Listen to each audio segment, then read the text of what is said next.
UP में पहले 2 चरण की 16 सीटों पर नामांकन प्रक्रिया खत्म हो चुकी है। सत्ता पक्ष और विपक्ष के चेहरे तय हो चुके हैं। अब मशक्कत जमीन पर अपने पक्ष में माहौल बनाने की है। बीजेपी का चुनाव प्रचार रफ्तार पकड़ चुका है। सीएम योगी रोज 2 से 3 सीटों पर रैली कर बीजेपी के पक्ष में माहौल बना रहे हैं। पीएम मोदी भी यूपी में रैली कर चुके हैं, लेकिन इस बीच विपक्षी दल अभी प्रचार की रूपरेखा को तैयार नहीं कर पाया। कांग्रेस तो प्रत्याशियों को लेकर पुष्पेश में। सवाल यह कि आखिर विपक्ष चुनावी रण में कब प्रचार के लिए उतरेगा। इसको लेकर सियासी बयानबाजी भी तेज है। 2 टूक में करेंगे चर्चा। पहले आपको सुनवाते हैं बयान। दरअसल विपक्ष ने हार नहीं मान ली है, लेकिन विपक्ष की रणनीतिक कमजोरी है कि उसने अपनी रैली की तैयारी नहीं की, अपने नेताओं को लामबंद नहीं किया, एकजुट नहीं किया, एक मंच नहीं दिया। ये विपक्ष की कमजोरी है और ये कमजोरी ही उसे नुकसान पहुंचाने के लिए पर्याप्त है। देखिए, भारतीय जनता पार्टी का शुरू से मानना है कि अवसरवादी दलों का गठबंधन है और इनमें कोई भी एक कॉमन मिनिमम प्रोग्राम नहीं है। जहां अभी तक सीटें नहीं बंट पा रही, जहां अभी तक आपस में ये नहीं तय हो पाया कौन कहां लड़ेगा, और जहां तय करते हैं वहां भाग जा रहा है प्रत्याशी। रोज सुबह शाम सपा मुखिया प्रत्याशी बदलते रहते हैं। ऐसे में बताइए मंच पर कौन रहेगा और कौन भाग जाएगा, इसकी भी डर सताया हुआ है। जब ये सब एक तरफ इकट्ठे हो पाएंगे तब तक ये चुनाव गुजर जाएगा। जिस तरह से प्रधानमंत्री जी, न उनके हाथ में कोई मैनिफेस्टो है, न उनके दिमाग में कोई एक्शन प्लान है, और यही इस देश की जनता के साथ अन्याय है। और इस अन्याय को दूर करने के लिए कांग्रेस पार्टी के पास इस देश के युवाओं के लिए रोजगार भी है, 30 लाख सरकारी नौकरियां भी हैं, और अगर महिलाओं के लिए उनकी हिस्सेदारी और भागीदारी भी है, और गरीब महिलाओं के लिए उन्हें आर्थिक मजबूती देने के लिए 1 लाख रुपए सालाना की स्कीम भी है। प्रधानमंत्री और मुख्यमंत्री चाहे जितनी रैलियां कर लें, जनमानस अपना मन बना चुका है। वो इंडिया अलायंस को वोट देने वाला है। भाजपा की विदाई तय है और हम लोगों की रैलियां 12 अप्रैल से धुआंधार शुरू होने वाली हैं। और ऐसे में न्यूज स्टेट के बड़े सवाल। मोदी योगी लगा रहे हुंकार, अखिलेश कब करेंगे प्रचार। बीजेपी से कड़ी टक्कर, अखिलेश बैठे घर। बीजेपी के बड़े बड़े दांव, समाजवादी पार्टी कांग्रेस क्या लड़ रहे चुनाव। विपक्षी आपसी कला सुलझाएंगे, आखिर जनता को कब समझाएंगे। बार बार बदलते उम्मीदवार, अखिलेश चुनाव के लिए क्या है तैयार। इन सवालों के साथ मेहमानों से चर्चा। हमारे साथ मेहमान जुड़ चुके हैं। एसएन सिंह जी, प्रवक्ता बीजेपी, धर्मेंद्र सिंह जी, प्रवक्ता समाजवादी पार्टी, संदीप चौधरी जी, वरिष्ठ पत्रकार हमारे साथ जुड़े हैं। धर्मेंद्र सिंह जी, वैसे तो सियासी गर्मी लोकसभा चुनाव को लेकर बढ़ गई है, लेकिन उत्तर प्रदेश के एक नेता थे, उनका कहना था कि अगर जीतना है तो जमीन पर उतरना होता है, लेकिन एक नेता है वो एसी कमरे को नहीं छोड़ते।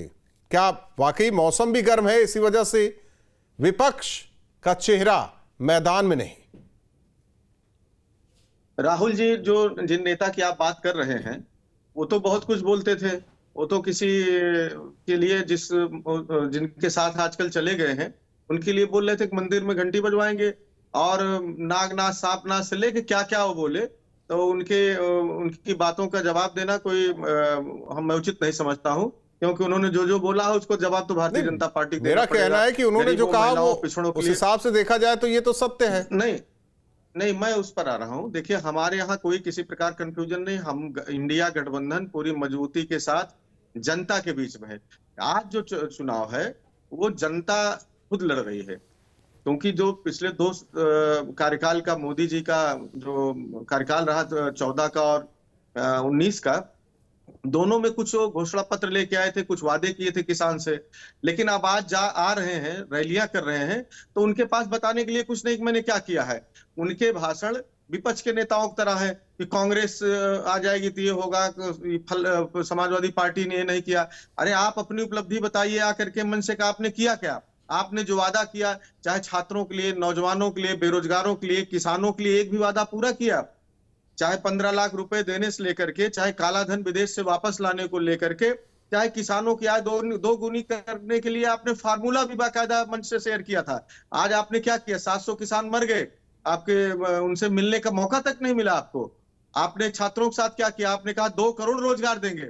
आज स्थिति क्या है कि आप सेना, जो बहुत सेंसिटिव मुद्दा है, नहीं कहना चाहिए, जो ठीक है, मैं मानता हूं कि धर्मेंद्र सिंह जी की तरह बीजेपी वाले नहीं गए, ये सरकार के नुमाइंदे नहीं गए तो क्या विपक्ष के नुमाइंदे गए उनसे मिलने के लिए, उनसे बात करने के लिए? किसानों का विशुद्ध आंदोलन था, हम उनके साथ तो उस समय लिखित भी और वैसे भी कहे कि हम आएंगे तो किसानों की आय दोगुनी नहीं, किसान जो मांगे उसको पूरी करेंगे, वो हमारा मैनिफेस्टो, हमारा वादा। हम तो किसानों के लिए हमेशा खड़े रहे। समाजवादी पार्टी तो किसानों के लिए एक चीज क्लियर कर दीजिए, तो बीजेपी के प्रवक्ता से सवाल कर लूं कि विपक्ष टक्कर दे रहा है कि आम जनमानस ने अपना मन जो है वोटर्स ने बना लिया है।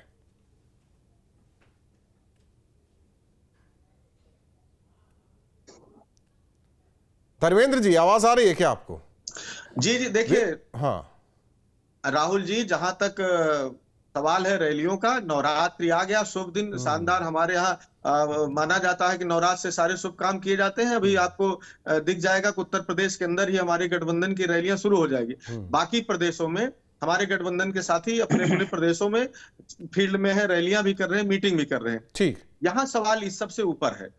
सवाल ये है कि देश के प्रधानमंत्री जी और उत्तर प्रदेश के मुख्यमंत्री जी, डबल इंजन की जो सरकार है, उसने कुछ वादे किए थे जनता से। उन्होंने कहा था कि हम आएंगे। नहीं, आप फिर उसी पर आ गए। सवाल ले लेते हैं हसन सिंह जी। कड़ी टक्कर मिलने जा रही है, ये जरूर इस बार लड़ाई विपक्ष से नहीं है, आम जनमानस से, यानी कि वोटर से लड़ाई है। उनका मूड विपक्ष उनका मूड विपक्ष ने भाप लिया है, इसीलिए रैली करने की जरूरत नहीं है, जनसभा करने की जरूरत नहीं है और घर से निकलने की जरूरत नहीं है। वो अपने आप को जीत कर मान कर बैठे, आप लोग हार गए हैं। राहुल जी, नहीं राहुल जी, हम लोग हमारा पढ़ाया जाता था फील्ड में है। अरे भाई सुनिए भाई, धर्मेंद्र जी क्या है, धर्मेंद्र जी सुनिए, आपके बीच में मैं बोला नहीं, सुनिए। देखिए राहुल जी, चौथी कक्षा में एक पढ़ाया जाता था कौवे गिलहरी की कहानी, तू चल मैं आता हूं। मुझे लगता है कि ये जो इंडी घमंडिया गठबंधन है बस इसी में लगा हुआ। आपने पूछा, हम भी पूछ ले रहे हैं भाई, एनडीए में तय है कि देश नहीं दुनिया के सबसे लोकप्रिय नेता यशस्वी प्रधानमंत्री जी के नेतृत्व में चुनाव लड़ रहा। आप लोगों का नेता कौन है पता नहीं, नीति क्या है पता नहीं, कार्यकर्ता भाई भारतीय जनता पार्टी के 18 करोड़ कार्यकर्ता है और भारत की संपूर्ण जनता भारतीय जनता पार्टी के साथ है। आपके साथ कौन? जीरो। कार्यक्रम क्या है? भारतीय जनता पार्टी के आदरणीय प्रधानमंत्री जी, गृह मंत्री जी, राष्ट्रीय अध्यक्ष जी, इवन आपने बताया मुख्यमंत्री जी, ये लगातार कार्यक्रम कर रहे हैं। आप कर रहे हैं, हम शून्य बटे सन्नाटे में हैं, लेकिन अभी शुरू करेंगे भाई। पहले पेज की वोटिंग 19 तारीख को है। जनता का विश्वास कब जीतेंगे? आपने पूछा मोदी जी ने क्या किया। नवरात्र का इंतजार कर रहे थे। नहीं, अच्छी बात है, इंतजार करना चाहिए। कैसी इंतजार करेंगे? उत्तर प्रदेश की चर्चा कर रहे थे, ईद का इंतजार कर रहे थे। कहां से मांगे? ईद बीत जाए तब चले। देखिए वोट कहाँ मांगेंगे आप काशी में जाएंगे, लोग कहेंगे अरे भाई काशी में तो पूजा स्थलों पे प्रतिबंध लगाते हैं। अयोध्या में जाएंगे, वहां पे आप वोट मांग नहीं सकते हैं, भव्य राम का मंदिर बन गया। प्रयागराज में जाएंगे, आप अपराधियों का साथ देते थे, भारतीय जनता पार्टी ने विकास का कार्य किया। आजमगढ़ में आप आतंकवादी ढूंढते थे, हम बड़े बड़े कॉरिडोर बना के, बड़े बड़े एक्सप्रेसवे वहां पे निर्माण कार्य करके, बुनियादी ढांचे का विकास करके उनको अपनाने का कार्य किए। अब राहुल जी, हम अच्छी बात पे आते हैं। हम केवल उत्तर प्रदेश नहीं, संपूर्ण देश की चर्चा करते हैं और देखिए 10 सेकंड में आप समझ जाएंगे कि क्या हालत है। पश्चिम बंगाल से शुरू कर लेते हैं। पश्चिम बंगाल की उत्तर प्रदेश में रहिए। अच्छा, उत्तर प्रदेश में रह जाते हैं, ठीक है, हम नहीं जाते हैं दूसरे जगह, उत्तर प्रदेश में आ जाइए। उत्तर प्रदेश में आप देखिए हालात ऐसे हो गए हैं कि इनके जो नेता हैं वो कह रहे भाई हम क्यों चुनाव लड़े, वो तो ठगू का लड्डू हमारे लिए हो गया, हम ऐसे भी आ रहेंगे और वैसे भी आ रहेंगे। तो शिवपाल जी सरीके नेता मैदान छोड़कर भाग जाते हैं।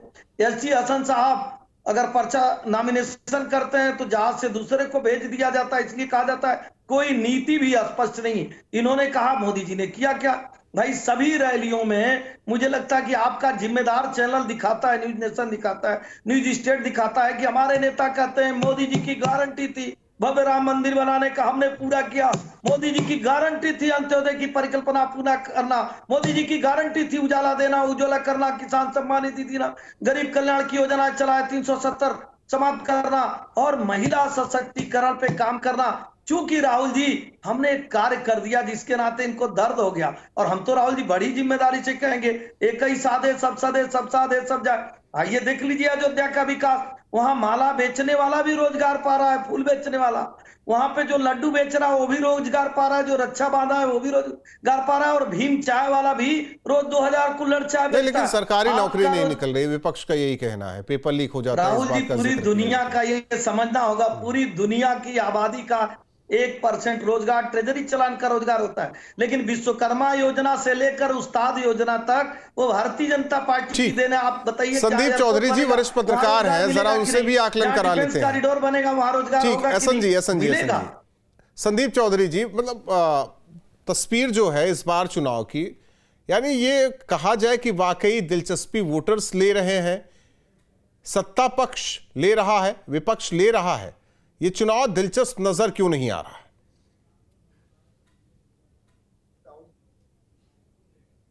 आपको दिलचस्प चुनाव नहीं आ रहा हो, चुनाव तो दिलचस्प है। देखिए, मैं सहारनपुर में जो मोदी जी आए थे वो रैली भी देख रहा था, मेरठ की रैली भी मैंने देखी है। तो ऐसा नहीं है, पब्लिक बहुत बढ़ चढ़कर आ रही है। हाँ, ये बात जरूर है कि विपक्ष के नेता रैली करने की हिम्मत नहीं जुटा रहे हैं। इसका क्या कारण है? या तो उनको डाउट है कि हम गैदरिंग नहीं कर पाएंगे उस तरीके से जैसी होनी चाहिए, या फिर अभी तक वो कैंडिडेट की लिस्ट फाइनल करने में लगे हुए हैं, क्योंकि एक नहीं 3 कैंडिडेट बदले जा रहे हैं। अगर मेरठ का उदाहरण ले लीजिए आप, इस तरीके से 3 लोगों को टिकट दिया जा चुका है। तो अभी तक मुझे लगता है जो इंडिया गठबंधन है वो आपसी उसमें फंसा हुआ है कि किसको टिकट देना है, कौन सी सीट कैसे चुनाव लड़ना है। आप बिहार की बात करें, पप्पू यादव वाला केस वायरल हो रहा है जी।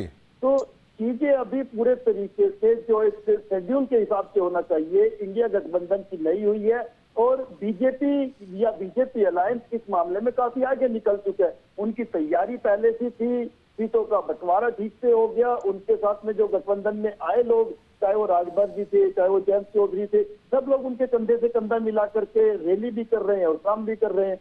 तो मुझे लगता है कि कहीं ना कहीं जो इंडिया गठबंधन है वो पीछे रह गया है, और आप समझ सकते हैं पीछे रहकर बाजी नहीं जीती जा सकती। नहीं, धर्मेंद्र जी तो कह रहे हैं कि वो कहाँ चुनाव लड़ रहे हैं, उनकी पार्टी कहाँ चुनाव लड़ रही है, उनका गठबंधन कहाँ चुनाव, जनता चुनाव लड़ रही है। जनता पटक देगी इस बार एनडीए को, बीजेपी को। संदीप जी, एक मिनट संदीप जी, सुन लीजिए धर्मेंद्र जी सुन लीजिए, फिर आप बोलिए। राहुल जी, ये बातें कहने के लिए अच्छी हैं कि पब्लिक चुनाव लड़ रही है। देखिए, पब्लिक के बीच में आपने देखा होगा कई जगह ये शिकायत रहती है कि आपका तो कैंडिडेट ही हमारे बीच में नहीं आया, या कोई सिटिंग एमपी एमएलए होता है, लोगों को उससे नाराजगी होती है, वो नहीं आया।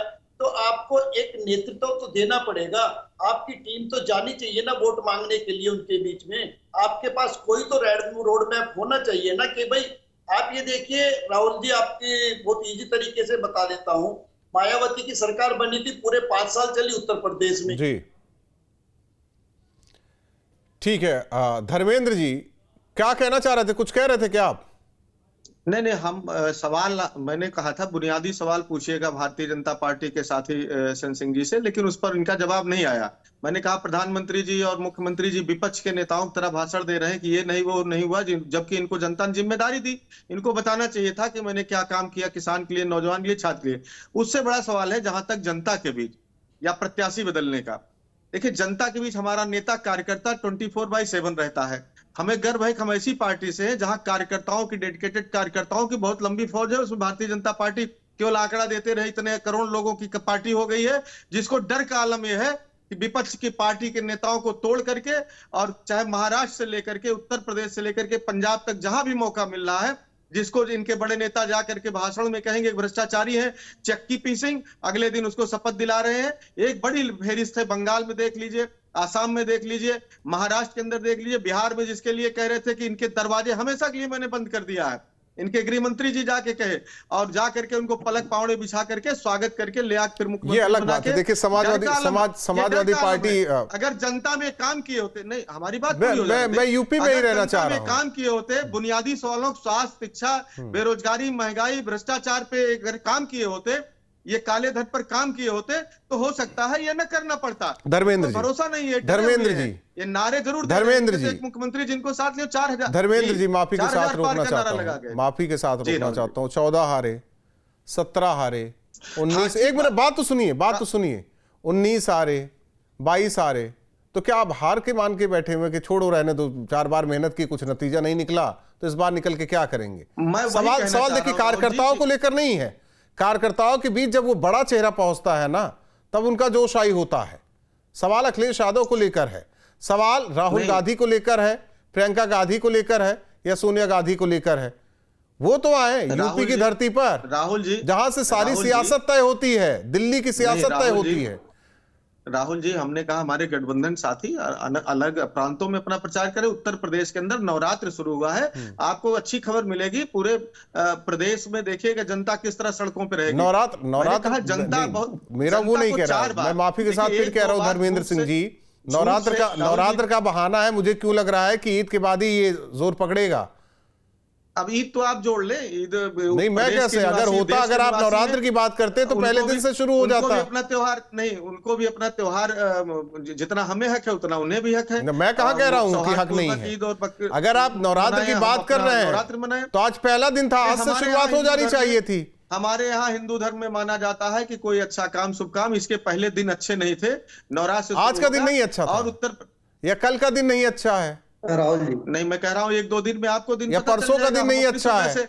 मैं कह रहा हूँ इनसे पूछिए, कभी उत्तर प्रदेश की 12 से अधिक सीटों पर कैंडिडेट नहीं दे पाए हैं। डर कालम जिनको काटना चाहते हैं उनका टिकट नहीं काट पा रहे हैं। इनसे पूछिए उन 12 लोगों का जिनका बकाया है, जिसमें इनके एक बड़े नेता हैं जिनके ऊपर यौन शोषण का आरोप है, क्या उनको टिकट देंगे कि नहीं देंगे?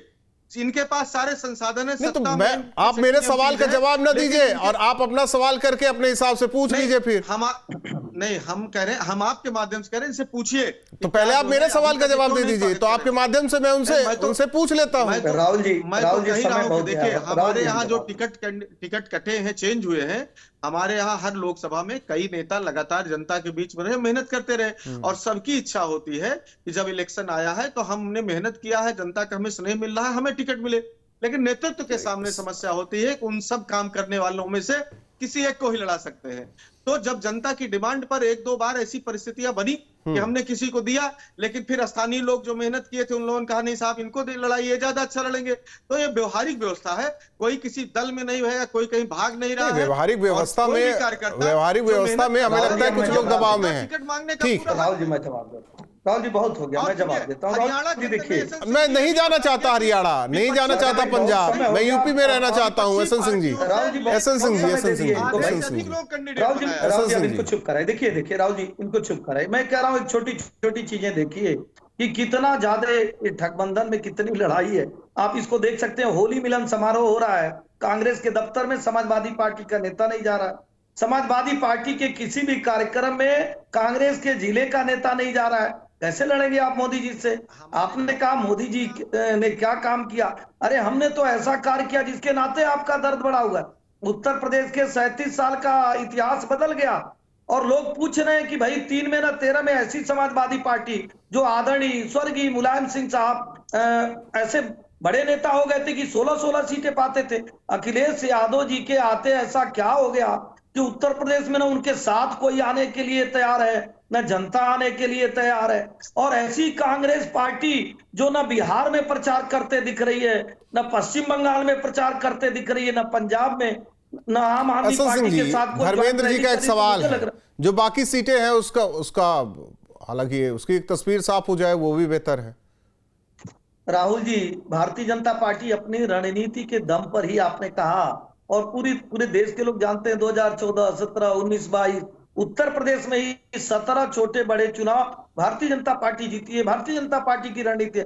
लेकिन समाजवादी पार्टी की रणनीति जानते हैं क्या? घर से लेकर ऑफिस और ऑफिस से लेकर घर तक ट्विटर पे लड़िए। मैं तो कह रहा हूं समाजवादी पार्टी के प्रवक्ता बेहतर है कम से कम अखिलेश यादव से कि वो लड़ाई तो लड़ते हैं डिबेट में। अरे वो जो जमीन पर लड़ाई लड़ना है, राहुल जी, तो धर्मेंद्र जी की तारीफ कर रहे हैं आप। तो धर्मेंद्र जी की इस बात एक मिनट, धर्मेंद्र जी एक मिनट, संदीप चौधरी जी धर्मेंद्र जी सुन, देखिए 20 सेकंड में अपने भारतीय जनता पार्टी, ठीक है कह लीजिए क्योंकि वक्त ज्यादा बढ़ रहा है। संदीप जी, राहुल जी, भारतीय जनता पार्टी के साथी से मैं एक चीज के लिए सहमत हूँ। अरे केवल आप दो चीजें बता दीजिए, आपको उत्तर प्रदेश की जनता वोट। एक मिनट, एसएन जी, धर्मेंद्र जी दो चीजें उत्तर प्रदेश की जनता हमारी बात, एसएन जी सुन तो लीजिए। राम को गाली देने के नाते आपको वोट करेगी, पर सवाल उठाने के नाते वोट करेगी? धर्मेंद्र जी आप बोलिए, आप बताइए क्यों? आप बोलिए। रामायण जलाने के नाते आपने वोट करेगी? पूरा किया।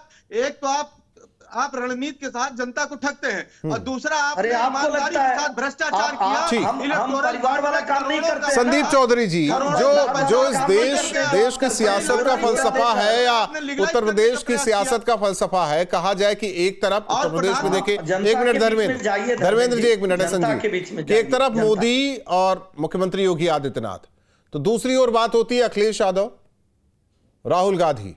सवाल इस बात को लेकर है, एक दूसरे पर हमलावर होते हैं, लेकिन जमीन पर उतरकर हमलावर केवल बीजेपी के लोग हो रहे हैं। जनता के बीच यह बताने की कोशिश की जा रही है कि समाजवादी पार्टी अगर आई या कांग्रेस अगर आई तो क्या स्थिति होगी। आखिर ये क्यों नहीं डिलीवर कर पा रहे? केवल क्या डिबेट में बैठने के लिए कि वहां जाएंगे, वहां बात करेंगे और जनता सुन लेगी? ऐसे में एक मिनट क्या ये रणनीति वाकई सफल हो पाएगी या इसे कहे कि अपरिपक्व है अभी भी हमारे कुछ नेता? संदीप जी से एक सवाल मैं भी जोड़ रहा हूं कि ये पूछिए कि समाजवादी पार्टी किन नीतियों को लेकर जा रही है। कोई ऐसी नीति स्पष्ट करे कि उनकी सरकार आएगी तो हम ये कार्य करेंगे, नहीं, कोई नीति नहीं है। देखिए, सरकार या पार्टी की बात नहीं होती, इंडिविजुअल है, व्यक्तिगत है मामला। एक तरफ पीएम सीएम तो दूसरी ओर अखिलेश और राहुल गांधी। देखिए राहुल जी, जिस तरीके से अगर हम इस कंपेयर करते हैं इन चीजों को कि राहुल गांधी और अखिलेश यादव वर्सेस योगी जी और मोदी जी, आप मोदी जी को भी दिल्ली में बैठा दीजिए, उत्तर प्रदेश में योगी जी को वो एक्सेप्टेंस मिल चुकी है, वो स्वीकार्यता मिल चुकी है कि आज की तारीख में योगी जी हर किसी की, छोटे बच्चे से लेके बड़े बुजुर्ग तक हर व्यक्ति चाहता है योगी जी। और चूंकि हम लोग दिल्ली में रहते हैं और आसपास के स्टेट्स में भी आना जाना होता है, राहुल जी आपको अंदर की बात बता दूं, हरियाणा में बैठे होते तो वहां की जनता के मुंह से मैंने ये चीज सुना है कि हरियाणा को आज योगी जी जैसा मुख्यमंत्री चाहिए। राजस्थान में बैठे होते, राजस्थान में ये चीज आम है। नहीं, ये तो हुआ कि काम करने का तरीका और शासन चलाने का तरीका। बिल्कुल, तो एक तो काम करने का तरीका पसंद किया जाता है योगी जी का। दूसरी चीज मैं आपको उत्तर प्रदेश की बता दूं, उत्तर प्रदेश की इमेज पिछले कुछ वर्षों में राहुल जी खराब हुई थी। आप माने या ना माने, आम डिबेट्स में भी ये कहा जाता था कि कितने शहर हैं जो मिनी पाकिस्तान बन चुके हैं। पलायन की घटना आम हो चुकी थी, लड़कियों की, बहु बेटियों की छेड़छाड़ की घटना आम हो चुकी थी। तो आज की तारीख में ये सब चीजें राहुल जी बदली है, और इसके बदलने के साथ साथ सबसे बड़ी चीज जो सुरक्षा की आई है, आप बैंक में देखिए, वक्त नहीं है। मेरा सवाल ये था कि आखिर क्या इसे मान लिया गया कि हम हार गए हैं, इसीलिए चुनाव के उस रफ्तार को तेज नहीं किया जा रहा है विपक्षी दलों की तरफ से जिस हिसाब से ये चुनाव होना चाहिए? शुभ मुहूर्त आ चुका है धर्मेंद्र सिंह जी के मुताबिक कि नवरात्र चल रहा है, अब धुआंधार रैली प्रचार करेंगे। सवाल इस बात को लेकर है कि आप लोगों से बीजेपी आगे क्यों?